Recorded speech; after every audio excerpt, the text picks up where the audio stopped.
বাসুদেবায় হরয়ে পরমাত্মনে প্রণত ক্লেশনাশায় গোবিন্দায় নমো নমো। Hello friends, welcome to my channel বৈদিক planet. আশা করি আপনারা সবাই ভালো আছেন, সুস্থ আছেন, শান্তিতে আছেন এবং যে যার নিজের জীবন আনন্দে অতিবাহিত করছেন।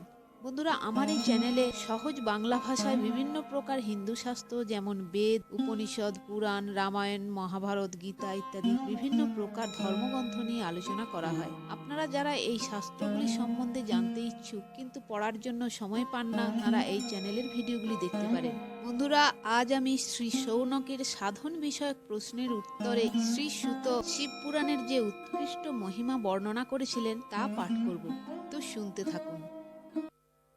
শ্রী শৌনক জিজ্ঞাসা করলেন, মহাজ্ঞানী শ্রী সুত, আপনি সমস্ত সিদ্ধান্তের জ্ঞাতা, প্রভু পুরাণ কথার সারতত্ত্ব আমাকে বিশেষভাবে বলুন। জ্ঞান ও বৈরাগ্য সহ ভক্তি দ্বারা প্রাপ্ত বিবেক কিভাবে বৃদ্ধি হয়? সাধু ব্যক্তিগণ কিভাবে তাদের কাম, ক্রোধ ইত্যাদি মানসিক বিকারগুলির নিবারণ করেন?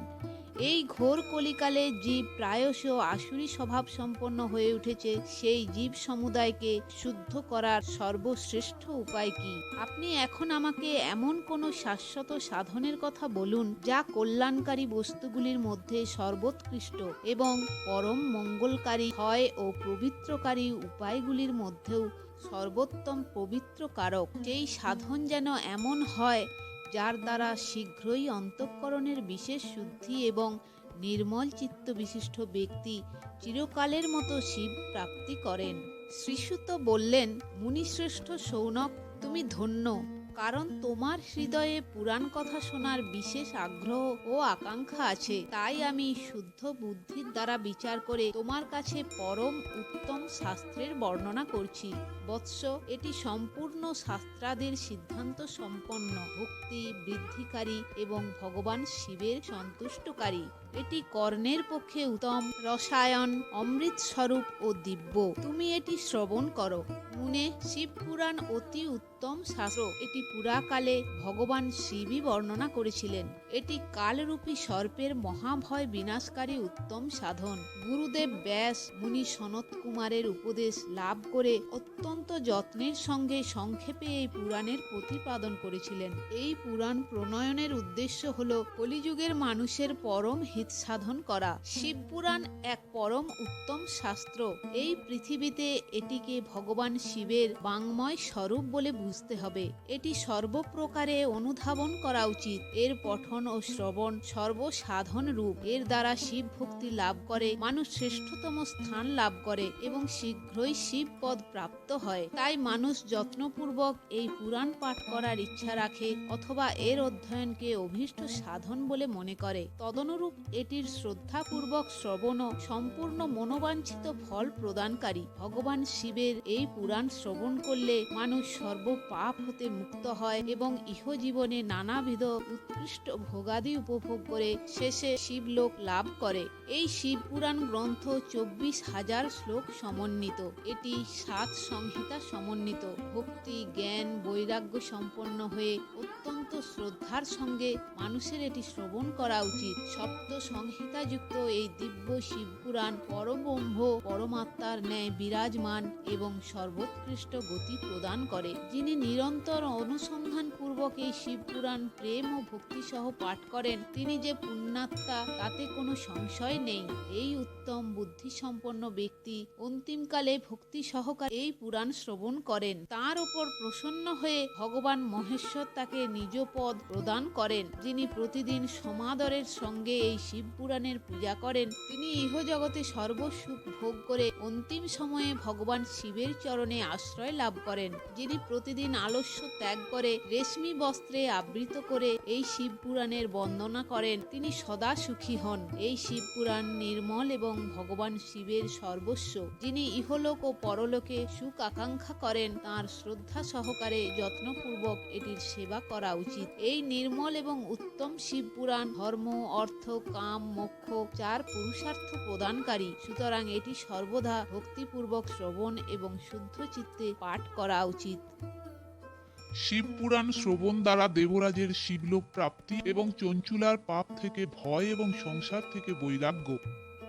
শ্রী শৌনক বললেন, মহাভাগ শ্রী সুত, আপনি ধন্য, পরমার্থ তত্ত্বের জ্ঞাতা, তাই কৃপা করে আমাদের এই অতি অনুপম দিব্য কথা শোনালেন। পৃথিবীতে এই কথার সমান কল্যাণের সর্বশ্রেষ্ঠ সাধন আর কিছুই নেই।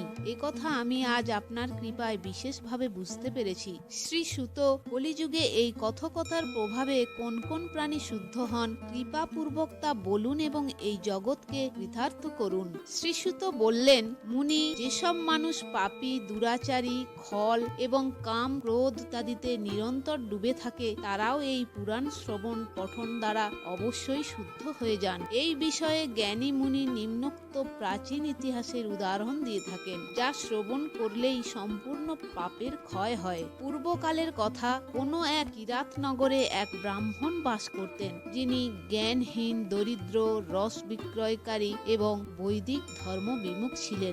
স্নান সন্ধ্যাদি কর্মে ভ্রষ্ট হয়ে তিনি বৈশ্যবৃত্তিতে তৎপর হয়েছিলেন। তার নাম ছিল দেবরাজ। তিনি তার ওপর বিশ্বাস রক্ষাকারীদের প্রবঞ্চনা করতেন এবং ব্রাহ্মণ ও ক্ষত্রিয়, বৈশ্য, শূদ্র ও অন্যান্য জাতির লোকে নানা ছলনায় হত্যা করে তাদের সম্পত্তি অধিকার করে নিতেন। কিন্তু এই পাপীর সামান্য ধনও কখনো ধর্মকাজে ব্যয় হয়নি। তিনি ছিলেন বেশ্যাগামী এবং সর্বপ্রকার আচার ভ্রষ্ট।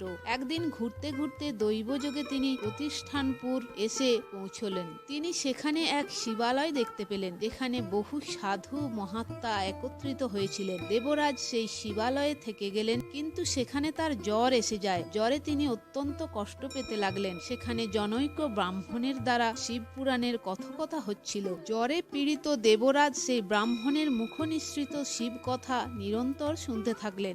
1 মাস জ্বর ভোগের পর দেবরাজ দেহত্যাগ করলেন। যমদূত এসে তাকে পাশবদ্ধ করে বলপূর্বক জমালয়ে নিয়ে গেলেন। তার মধ্যেই শিবলোক থেকে শিবের পারিষদগণ এসে হাজির। তাদের গৌরঙ্গ কর্পূরের মতো উজ্জ্বল, হাত ত্রিশূল দ্বারা সুশোভিত, দেহ ভস্য দ্বারা উদ্ভাসিত এবং রুদ্রাক্ষের মালা তাদের অঙ্গশোভা বর্ধন করছিল। তারা সকলে ক্রোধান্বিত হয়ে যমপুরীতে গেলেন এবং যমরাজের দূতদের মারধর করে ধমক দিয়ে দেবরাজকে তাদের হাত থেকে ছাড়িয়ে অতি অদ্ভুত বিমানে বসিয়ে যখন কৈলাস গমন করতে উদ্যত হলেন, তখন যমপুরীতে মহা শোরগোল শুরু হয়ে গেল। সেই কোলাহল শুনে ধর্মরাজ তার ভবনের বাইরে এলেন।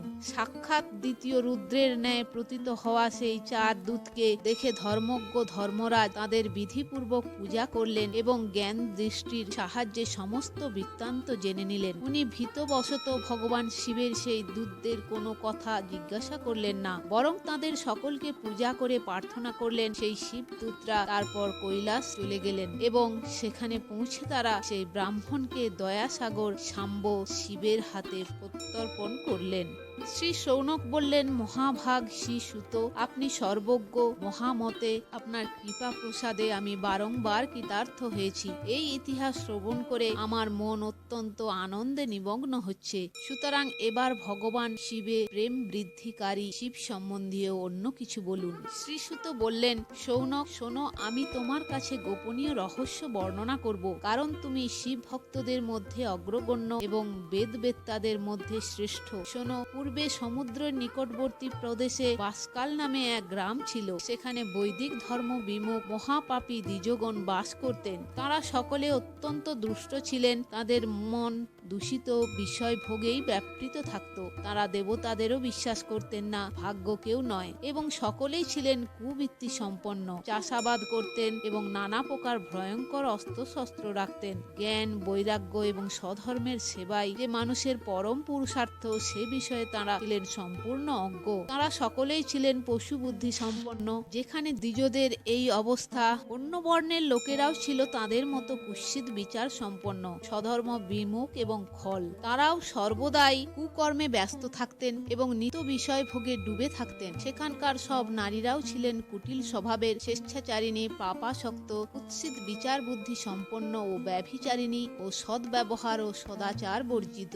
সেখানে এইরূপ দুষ্ট লোকেদেরই বসতি ছিল। এই বাসকাল নামক গ্রামে বিন্দুক নামে এক ব্রাহ্মণ বাস করতেন। তিনি ছিলেন অত্যন্ত অধম, দুরাত্মা ও মহাপাপী। যদিও তাঁর স্ত্রী ছিলেন অত্যন্ত সুন্দরী, তবুও তিনি কুপথেই চলতেন। তাঁর পত্নীর নাম ছিল চঞ্চুলা। তিনি সর্বদা উত্তম ধর্ম পালনে ব্যাপৃত থাকতেন। তা সত্ত্বেও সেই দুষ্ট ব্রাহ্মণ তাকে ছেড়ে বেশ্যাগামী হয়েছিলেন। বিন্দুক বহু বছর ধরে সেই কুকর্মে ব্যাপৃত ছিলেন। তাঁর স্ত্রী কামতাড়িতা হলেও স্বধর্ম নাশের ভয়ে কষ্ট সহ্য করেও দীর্ঘকাল ধরে ধর্মভ্রষ্ট হননি। কিন্তু দুরাচারী স্বামীর আচরণে প্রভাবিত হয়ে পরে সেই নারীও দুরাচারিণী হয়ে গেলেন। এইভাবে দুরাচারে ডুবে সেই মূঢ়মতী পতিপত্নীর বহু সময় ব্যর্থ হয়। তারপর শূদ্র জাতির বেশ্যার পতি হয়ে সেই দূষিত বুদ্ধি সম্পন্ন দুষ্ট ব্রাহ্মণ বিন্দু সময়কালে মৃত্যুপ্রাপ্ত হয়ে নরকে গিয়ে উপস্থিত হলেন। বহুদিন নরকের শাস্তি ভোগ করে সেই মূঢ়বুদ্ধি পাপী বিন্ধ্য পর্বতে ভয়ানক পিশাচ হন।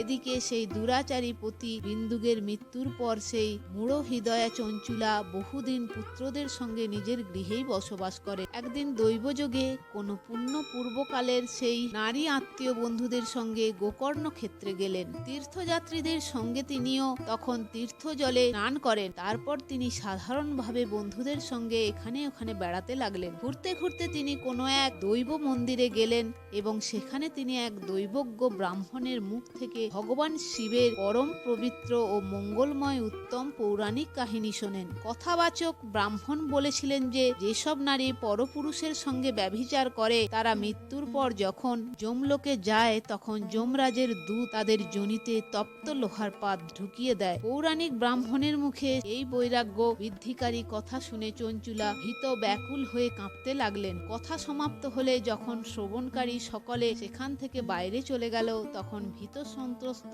সেই নারী চঞ্চুলা একান্তে শিব পুরাণের বক্তা সেই ব্রাহ্মণকে বললেন। চঞ্চুলা বললেন, ব্রাহ্মণ, আমি আমার ধর্ম জানতাম না, তাই আমার দ্বারা অত্যন্ত দুরাচার সংগঠিত হয়েছে। হে প্রভু, আমার ওপর কৃপা করে আমাকে আপনি উদ্ধার করুন। আজ আপনার এই বৈরাগ্য রসপূর্ণ প্রবচন শুনে আমার অত্যন্ত ভয় করছে। আমি কম্পিত হয়ে উঠছি এবং এই সংসার থেকে আমার বৈরাগ্য এসে গেছে। আমার মতো মূঢ়চিত্ত সম্পন্ন পাপিনীকে ধিক, আমি সর্বতোভাবে নিন্দার উপযুক্ত। কুকর্মে আবদ্ধ হয়ে নিজ ধর্ম থেকে বিমুখ হয়েছি। হায়, না জানি কত ভয়ঙ্কর কষ্টদায়ক দুর্গতি আমাকে সহ্য করতে হবে। কোন বুদ্ধিমান ব্যক্তি আমার মতো কুপথে গমনকারী পাপিনীকে সাহায্য করবেন? মৃত্যুকালে সেই ভয়ানক যমদূতদের কথা ভেবেই আমার কম্পন হচ্ছে। তাঁরা যখন বলপূর্বক আমার গলায় ফাঁস দিয়ে বাঁধবেন, আমি কি করে ধৈর্য ধারণ করব? নরকে যখন আমার দেহ ছিন্ন ভিন্ন করা হবে, আমি সেই দুঃখদায়ক মহাযন্ত্রণা কি করে সহ্য করব? হায়, মরে গেলাম, জ্বলে গেলাম, আমার হৃদয় বিদীর্ণ হয়ে যাচ্ছে। আমি সর্বপ্রকারে বিনষ্ট হয়ে গেছি, কারণ আমি সর্বভাবে পাপে ডুবে আছি। হে ব্রাহ্মণ, আপনি আমার গুরু, আমার মাতা পিতা। আপনার শরণে আসা এই দিন অবলাকে আপনিই উদ্ধার করুন, উদ্ধার করুন। শ্রীসুত বললেন, শৌনক, এইভাবে বিষাদ ও বৈরাগ্যযুক্ত হয়ে চঞ্চুলা ব্রাহ্মণ দেবতার চরণে পতিত হলেন। তখন সেই বুদ্ধিমান ব্রাহ্মণ কৃপাপূর্বক তাকে উঠিয়ে বলতে লাগলেন। তো বন্ধুরা, আজ এই পর্যন্তই। পরবর্তী ভিডিও আগামীকাল ঠিক ভোর 4:30 পাবেন। আর এই ভিডিওটি যদি ভালো লেগে থাকে তাহলে লাইক, কমেন্ট এবং শেয়ার করে আপনার প্রিয় মানুষদেরও দেখার সুযোগ করে দেবেন এবং এই ধরনের ভিডিও আরও দেখার জন্য চ্যানেলটি সাবস্ক্রাইব করে পাশে থাকা বেল আইকনটি প্রেস করে দেবেন পরবর্তী ভিডিওর নোটিফিকেশন পাওয়ার জন্য। সবাই ভালো থাকবেন, সুস্থ থাকবেন, আনন্দে থাকবেন।